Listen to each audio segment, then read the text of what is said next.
Rasulullah sallallahu alaihi wasallam bersabda, "Lan tazula qadama 'abdin yaumal qiyamah."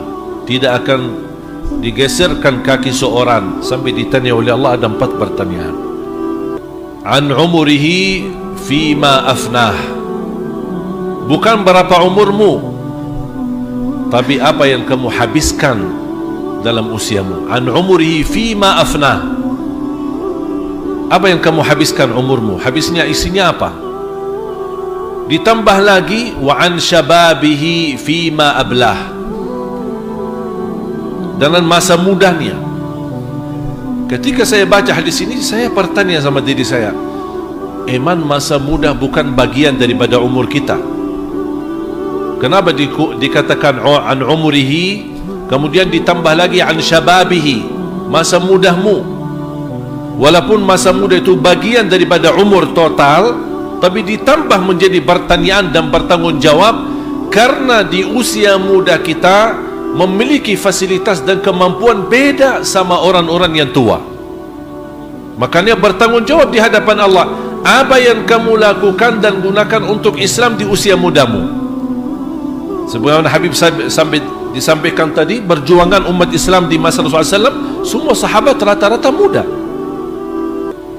Makanya saya selalu berkata, ana muda yang taat lebih mulia di sisi Allah daripada yang tua yang taat.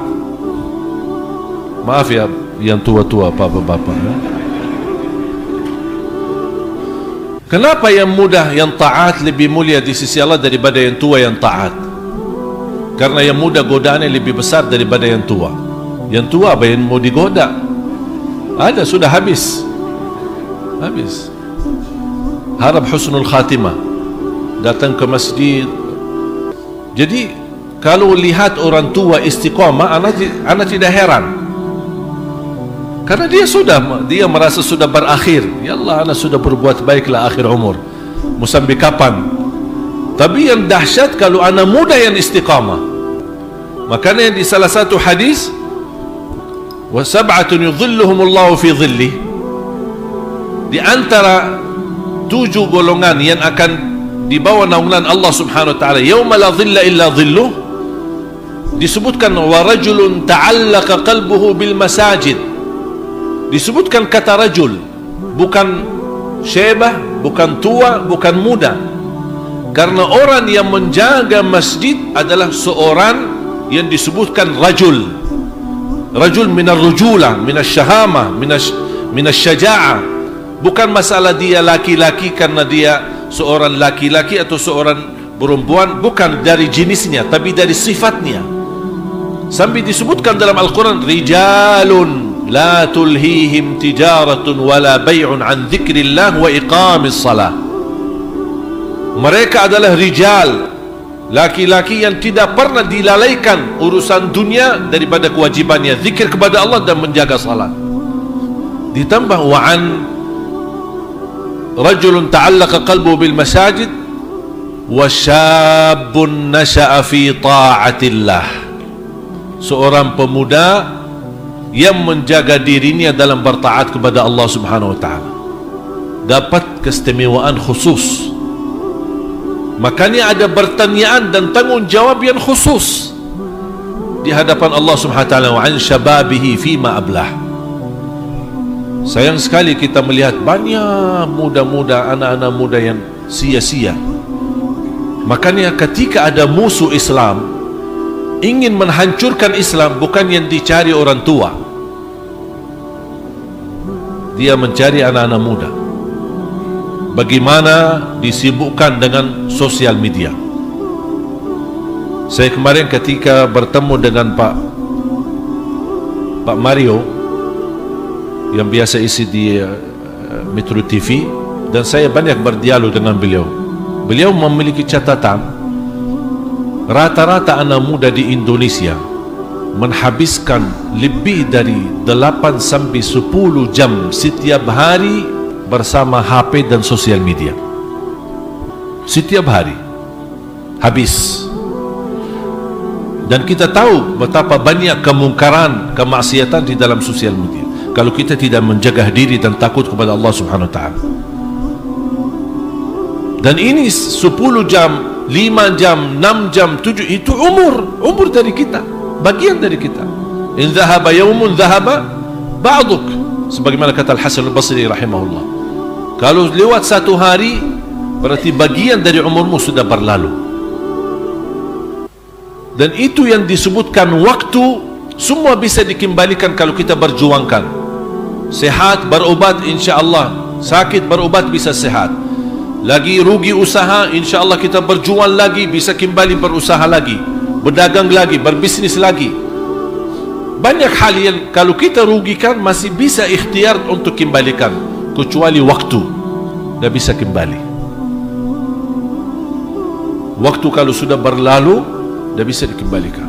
Makanya Allah bersumpah dalam Al-Quran. Kalau Allah bersumpah dalam sesuatu, berarti Allah ingin memberikan sesuatu beringatan. Ingat, wal asr, demi waktu, demi masa, innal insana lafi khusr. Gara-gara masa dan waktu ini, manusia merugi. Siapa yang selamat? Yang tahu waktu itu berharga. Illa alladhina amanu wa amilus salihat wa tawasaw bil haqq wa tawasaw bis sabr. Fal waqtu waqtan mustahlak wa mustathmar. Fakun 'abdan lil waqti mustathmir wa la takun 'abdan lil waqti mustahlik. Waktu itu ada yang digunakan, dihabiskan begitu saja, tanpa membedakan mana yang bermanfaat, mana yang tidak bermanfaat. Tapi ada satu lagi namanya waktu mustathmar, diberbisniskan. Waktu ini diberbisniskan, dimanfaatkan.